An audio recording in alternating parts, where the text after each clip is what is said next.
People usually think losing weight is about half diet and half exercise, but both of these combined are only about 25% of it. Another 25% is good quality sleep, and the other 500% is actually doing what you said you would. Luckily, if you start a diet right now, there is a way, an easy way, to make it almost impossible to fail. Step 1 is to get inspired.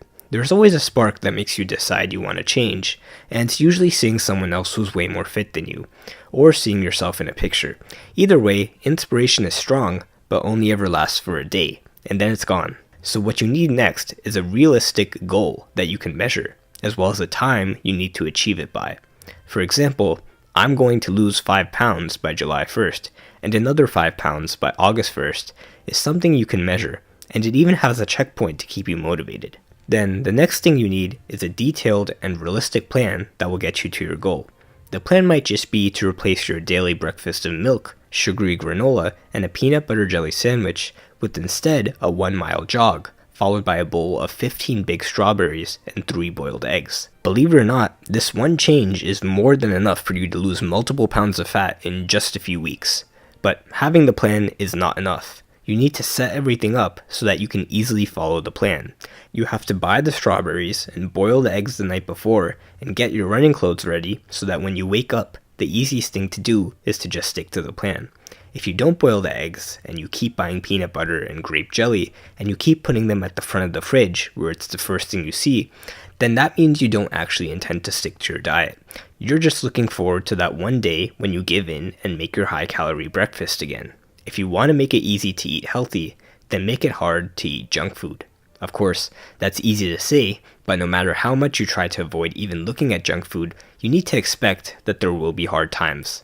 Like when you accidentally trip and fall face first into a booth at IHOP, you see that every item is over 1,000 calories, and you get the temptation to say 5 of the most dangerous words in diet history. You can pick from any of the following options. A. One cheat meal won't hurt. B. I'll actually start dieting tomorrow. C. I just won't eat later. Or D. Maybe I'll just start bulking. And it's times like this when you need willpower, which is the ability to tell yourself no. You can build up your willpower by anticipating all the excuses you're going to make and practicing saying no to all of them. You can even practice walking away from bad choices, but keep in mind that willpower isn't infinite, so you can't always rely on it. You're better off just avoiding the temptation in the first place. Finally, the real cheat code to motivation is doing something for so long that it becomes a habit. If you can get to the point where you wake up and automatically go outside for a jog, and you automatically reach for the strawberries and boiled eggs, then the plan becomes 100 times easier to follow, and it will keep getting easier every day you do it. Eventually, you might even start to like eating healthy and exercising, at which point, like for many other people, it's no longer a lifestyle choice, but instead your entire personality. And this is the ultimate goal.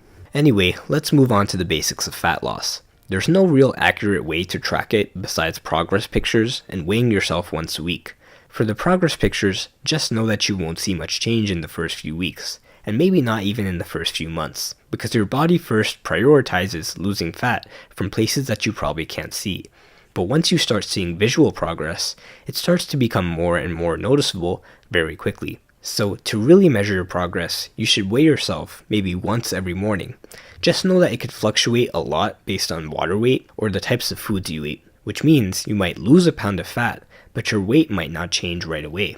So instead of looking at your day-to-day progress, just look at your average week-to-week progress. So you've probably heard that to lose fat over time, you have to eat less calories than you burn.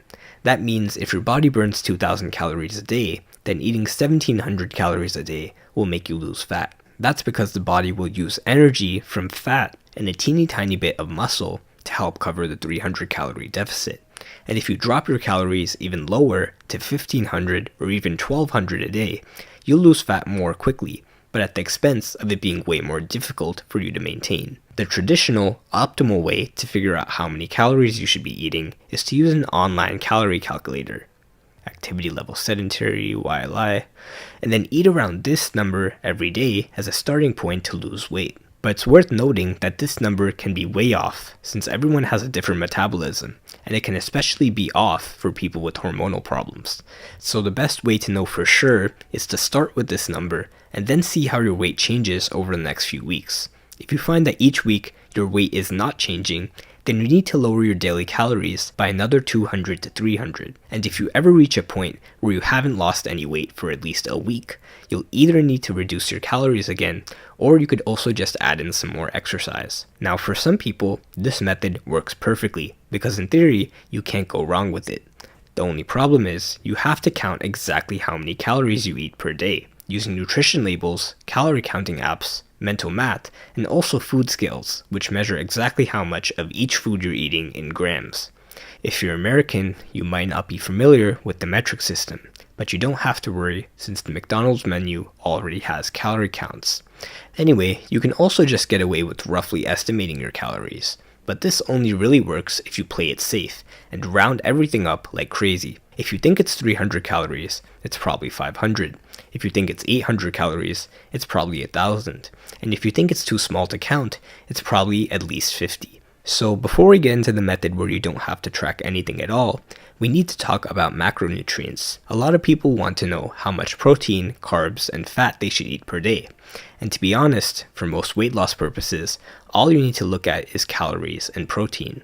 You need a certain amount of protein, a certain amount of fats, and then you can fill in the rest of your calories with anything. Just make sure for fats not to overeat stuff like oil, sauces, salad dressings, butter, nuts, and cheese, because even though these are healthy in moderate amounts, fats have 9 calories per gram, which means one pack of trail mix has about 3 times the calories of a dying neutron star. Also, if you've ever heard weight loss experts say that carbs cause weight gain, they're not talking about fruits and vegetables and fiber and whole grains.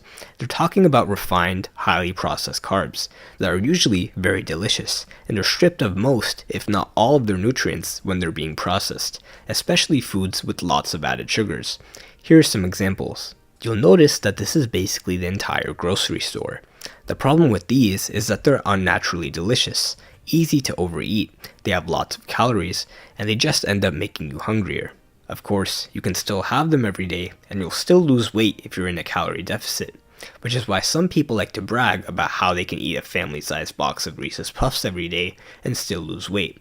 What they don't tell you is that they have an empty void in their stomach for 23 hours a day, their blood work comes back with just a giant crying emoji, and simply adding milk to their cereal takes them out of a calorie deficit, so they have to use water.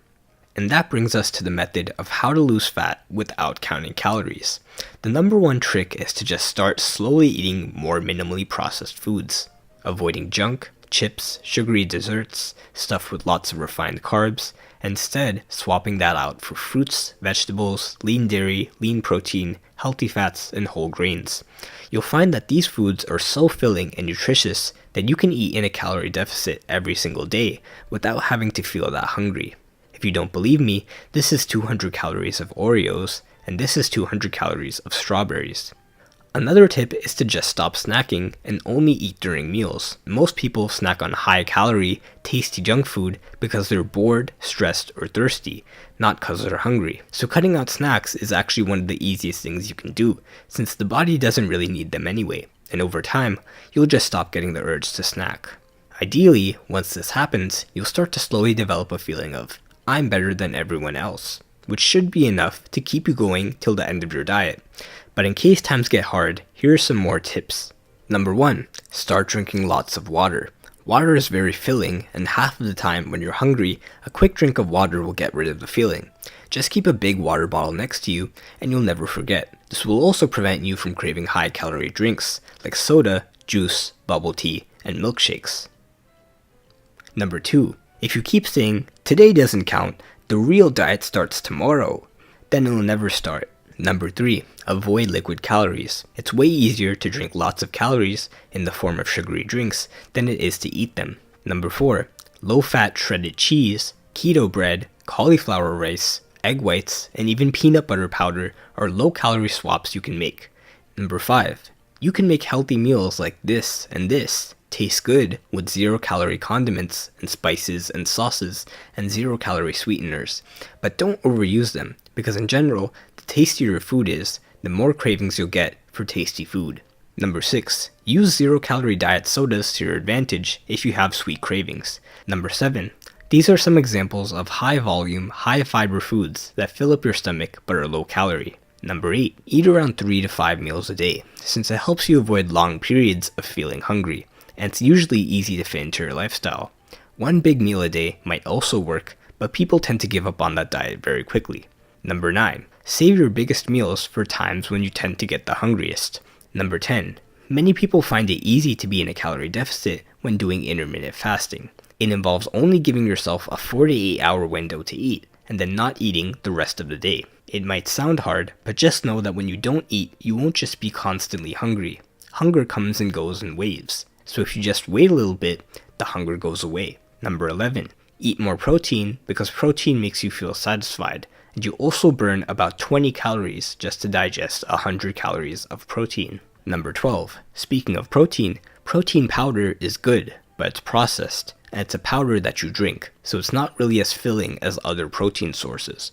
But if you need it to meet your protein requirements, then drink it with water. Number 13. If you want to, try black coffee or tea, since caffeine slightly boosts your metabolism and slightly suppresses your appetite. Number 14. Use smaller plates, smaller bowls, and smaller portion sizes, because it tricks you into feeling full quickly. Number 15. If you mess up, don't take it as an excuse to start eating tons of junk food, because even though messing up wasn't part of the plan, giving up was never part of the plan. Now on to exercise. It burns some calories, it improves your health, and once you experience what it really takes to burn 200 calories, you're probably less likely to pop open a 200-calorie bag of chips. So here are some tips. Number 1. Lift weights. This will not only increase your metabolism, but it will burn calories, and it helps you build muscle. You can use this website to get ideas for exercises. Number 2. Walk more. Getting at least 10,000 steps a day is basically a cheat code for burning extra calories and losing fat. Number 3. Do more cardio. While diet is more important than exercise for losing fat, cardio will make it easier. If you find it boring, you can try high-intensity interval training. Or, if you like, you can do circuit-style workouts, which you can find lots of on YouTube. Some gym bros like to claim that 15-minute YouTube workouts don't work. But remember that they watch hour-long videos of other people working out. Number 4. Be less sedentary. Not many people talk about this because it's hard to explain, but getting up and moving around and just doing stuff throughout the day burns way more calories than you would think. This includes activities that you don't normally think of as exercise, like taking the stairs, cleaning your house, pressure washing your driveway, cooking, fidgeting, standing, walking around, carrying groceries, and touching grass. Basically, anything except sitting or rotting in bed. Lastly, a fat loss tip that everyone thinks doesn't apply to them is to get good quality sleep. Sleep regulates your hormones, and when it comes to fat loss, these hormones pretty much determine everything. Now, you might be thinking, well, I don't have to worry about that. I already get good sleep. Anyway, please donate a subscribe to fund the next video.